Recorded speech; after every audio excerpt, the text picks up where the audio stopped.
Selamat sore, Bapak saudara pencinta porang tanah air.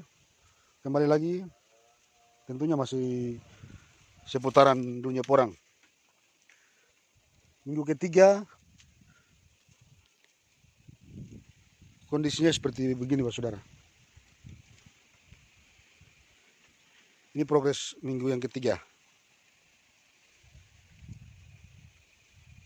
Ini lebih dekat, ya seperti begini.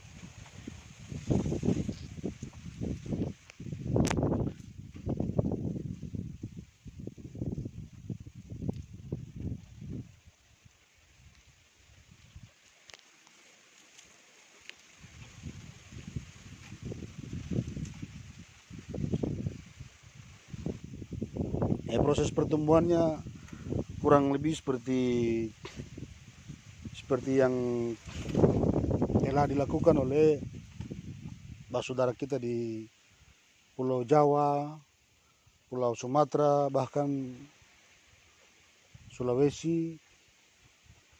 Itu tidak terlalu berbeda jauh. Itu pun proses penanaman ini secara alami ya, Bapak saudara pencinta porang. Ini tidak ada pupuk sama sekali. Penanamannya secara alami.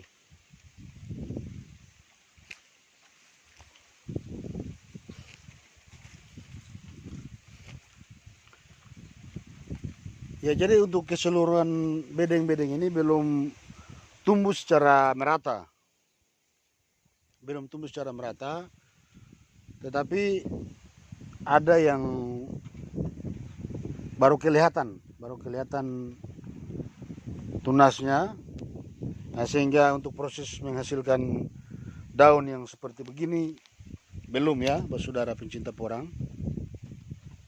Tapi tentunya nanti merata karena bibit yang kita tanam juga meskipun dari bibit spora, tetapi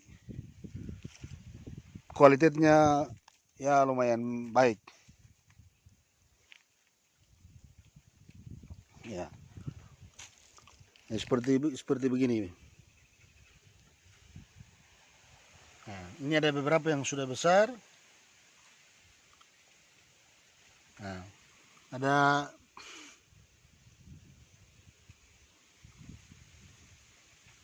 salah satu yang baru tumbuh. Nah, sehingga sama pula dengan bedeng-bedeng yang lain yang memang proses pertumbuhannya baru muncul sedikit tunasnya, sehingga butuh waktu untuk proses daun dan seterusnya.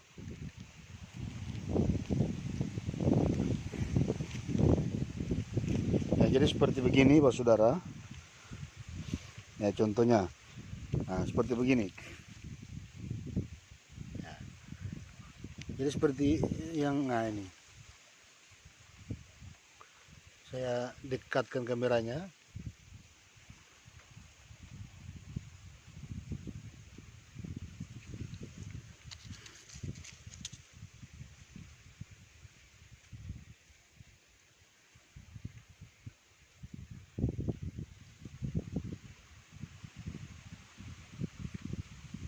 Ya, jadi ada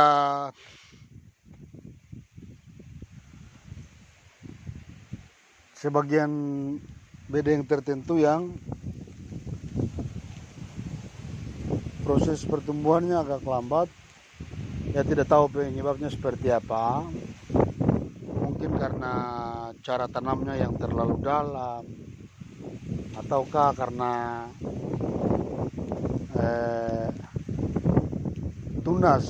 tunas yang sudah tumbuh dari bibit sporanya itu. Kan ada beberapa klasifikasi ya, Bapak saudara. Ada jenis bibit yang tunasnya sudah sedikit panjang. Kemudian ada beberapa jenis bibit yang baru kelihatan tunasnya, sehingga mungkin itu yang mempengaruhi ketika dalam penglihatan di atas bedeng seperti begini, ada yang bisa langsung tersorot secara jelas, nah, ada yang masih belum. Mungkin itu penyebabnya ya, saudara pencinta porang. Ya, jadi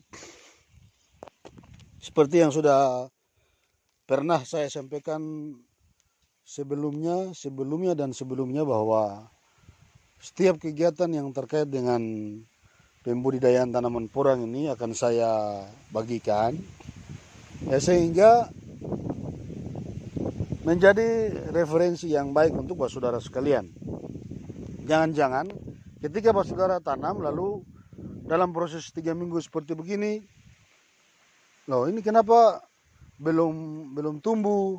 Nah, kan bisa jadikan lahan kita ini sebagai contoh, sebagai sampel untuk perbandingan dengan punya saudara sekalian ke depannya.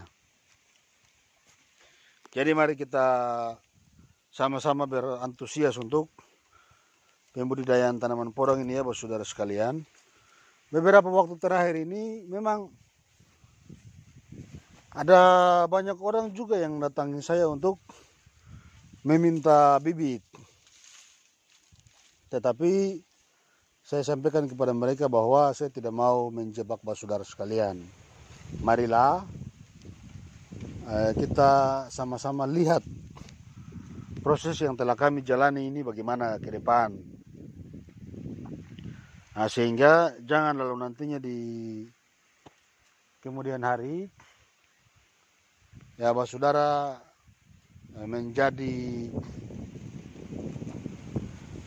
menjadi apatis terkait dengan perkembangan tanaman porang yang tidak seperti harapan saudara sekalian, lalu saya yang disalahkan. Di harapan saya seperti begitu. Ya, saya memang menghimbau kepada saudara sekalian, tetapi yang merasa punya kondisi finansial cukup membaik, boleh.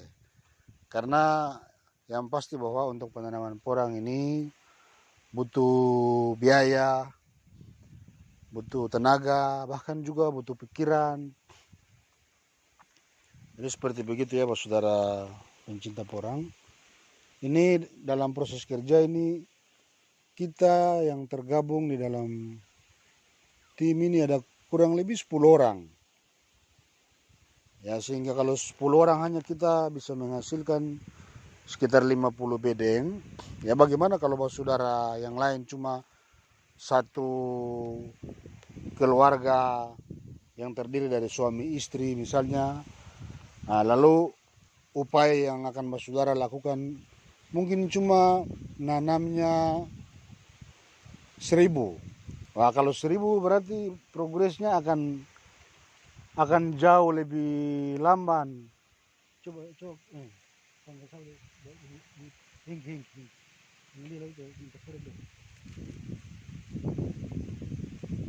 Iya, jadi saudara sekalian,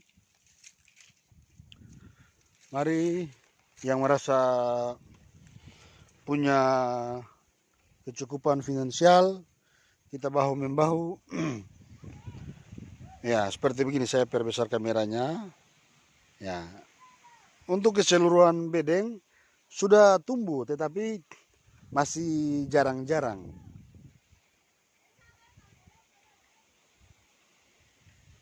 Ya, masih jarang-jarang.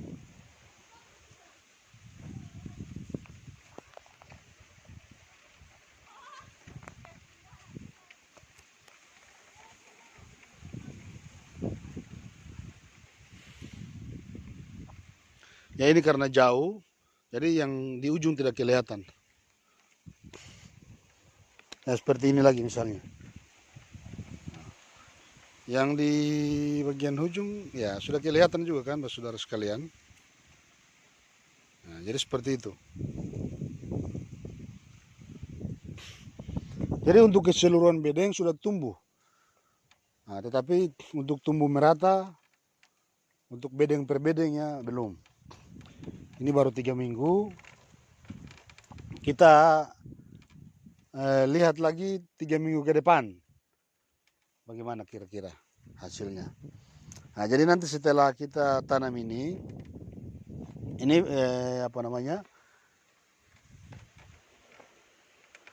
perencanaannya agak melenceng. Kemarin itu direncanakan untuk penanaman satu hamparan ini seperti begini keadaannya, jadi tidak dipindahkan lagi.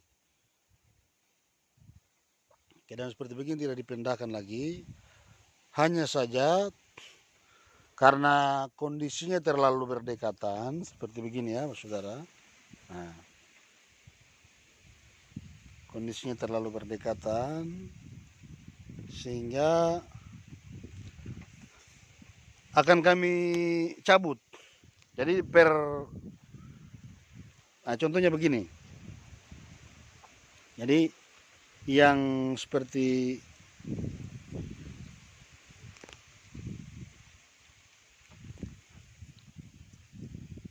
jadi yang contohnya seperti begini. 1, 2, 3. Ya kami cabut salah satunya. Nah, jadi kami akan pindahkan di bedeng-bedeng yang sana. Itu sudah disiapkan bedengnya. Tinggal tunggu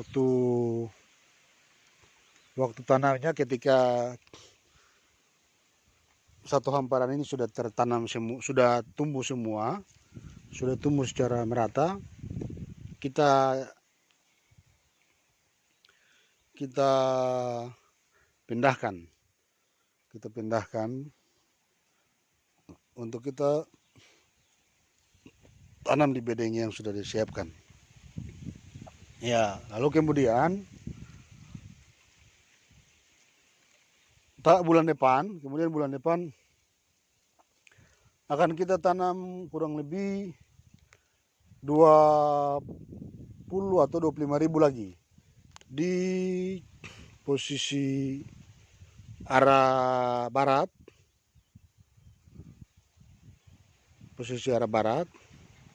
Setelah itu udah tumbuh semua, ya kita pindahkan lagi. Jarak tanamnya seperti ini, berdekatan seperti begini. Sudah tumbuh semua, kita memperlebar jarak. Jadi yang di tengah-tengahnya ya kita pindahkan satu demi satu untuk kita pindahkan ke lahan yang lain, ke hamparan bedeng yang lain. Jadi kurang lebih 4 bedeng yang akan kita tanam. Jadi masing-masing bedeng terdiri dari kurang lebih 10.000. Nah, jadi sekitar 40.000 biji spora yang akan kita tanam, saudara sekalian. Ya, kalau untuk saudara yang punya kondisi finansialnya baik, mungkin bisa mengupayakan bibit, tapi tidak dalam bentuk biji spora seperti yang kita budidayakan saat ini. Nah, saudara bisa langsung membeli biji kataknya itu. Progresnya pasti lebih cepat, progresnya lebih baik dari biji katak karena kondisi fisik dari bibit itu sendiri, bibit katak itu sendiri sudah cukup besar. Beda dengan spora yang kondisi bibitnya kecil sekali. Nah, jadi sekian dulu dari saya, saudara sekalian, di sore hari ini. Ini adalah minggu yang ketiga. minggu keempat, 5, 6 dan seterusnya akan selalu saya bagikan informasinya untuk menambah pengetahuan kita secara bersama, atau jika mungkin apa yang kami lakukan ini masih kurang, masih jauh dari kata komplit, bisa saudara membantu kami dengan memberikan tambahan-tambahan pikiran, pengalaman, agar kita bisa sukses bersama ya saudara sekalian. Tujuan saya, jadi orientasi saya, kemudian saya sampaikan ke para pegawai saya di koperasi untuk kita membudidayakan tanaman ini, karena menyikapi dampak dari keberadaan Impex, di daerah kita ini, sehingga kemungkinan bahwa salah satu objek penghasilan yang sangat baik dalam hal ini rumput laut ya bisa terkontaminasi dengan minyak dan lain sebagainya, sehingga akan tidak dibudidayakan lagi rumput laut tersebut. Sehingga demikian pasti masyarakat Selalaru, masyarakat Tanimbar akan berbondong-bondong untuk membudidayakan ini tanaman porang, karena salah satu objek yang benar-benar memberikan suatu pendapatan yang luar biasa baiknya. Tinggal bagaimana mindset kita yang bisa kita gunakan untuk mengatur proses keberhasilannya. Ya, jadi seperti itu saudara pencinta porang seluruh tanah air. Dukung kami kalau ingin channel kami ini lebih berkembang ke depannya. Jangan sungkan-sungkan untuk subscribe, karena dengan subscribe dari saudara sekalian akan memotivasi kami, akan memotivasi saya untuk terus mengupload perkembangan terbaru terkait dengan perkembangan porang di daerah kita ini, Adaud, Desa Adaud, Kecamatan Selaru, Kabupaten Kepulauan Tanimbar. Ya, sekian dulu dari saya saudara sekalian. Terima kasih yang sudah like, terima kasih yang sudah komen, terima kasih bagi yang sudah men-share, terima kasih bagi yang sudah men-subscribe. Tuhan Yesus memberkati kita semuanya. Selamat sore, shalom.